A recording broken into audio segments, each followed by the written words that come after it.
प्रियंका चतुर्वेदी यांची राज्यसभेसाठी लॉबिंग सुरू आहे। प्रियंका चतुर्वेदी मातोश्रीवर केलेले आहेत आणि चतुर्वेदींनी यावेळी ठाकरे पितापुत्रांची भेट घेतली।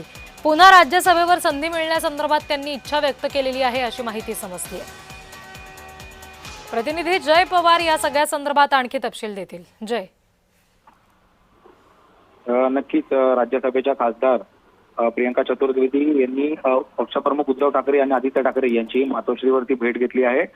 खरं पाहायला गेलं तर पुढच्या महिन्यात प्रियंका चतुर्वेदी यांची राज्यसभेचा कार्यकाळ हा संपणार आहे। त्यामुळे त्यानंतर राज्यसभेच्या एका जागेवरून आता महाविकास आघाडीमध्ये मतभेद असताना त्यांनी उद्धव ठाकरे यांची भेट घेतली आहे। त्यामुळे पक्षात कुठेतरी लॉबिंग सुरू झाल्याचं पाहायला मिळत आहे। प्रियंका चतुर्वेदी यांना पुन्हा एकदा राज्यसभेमध्ये काम करण्याची इच्छा यामध्ये समजून येत आहे। त्याकरिता खरं तर राज्यसभेमध्ये पुन्हा एकदा संधी मिळावी ही इच्छा त्यांनी संपूर्ण या भेटीदरम्यान उद्धव ठाकरे यांच्यासमोर व्यक्त केल्याची सुद्धा माहिती आता समोर येत आहे। त्यामुळे महाविकास आघाडीमध्ये नेमकी ही जागा कोणाला मिळणार आणि उद्धव ठाकरे याबाबतचे काय निर्णय घेतील, कारण की यापूर्वी संजय राऊत यांनी सुद्धा या संदर्भातली भूमिका घेतली होती। त्यांच्या सुद्धा सांगितलं होतं की ही एक जागा शरद पवार यांच्या पक्षाला सोडण्यात यावी। मात्र दुसरीकडे आदित्य ठाकरे यांनी सुद्धा यामध्ये स्पष्ट सांगितले होते की ही जागा ठाकरे आपल्याच पक्षाला मिळावी। त्यामुळे आता शरद पवार असतील किंवा मग उद्धव ठाकरे यांच्यामध्ये या संदर्भातली काही चर्चा होते का आणि यामध्ये उद्धव ठाकरे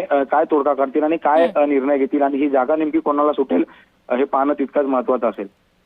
धन्यवाद जय सगळ्या माहितीसाठी।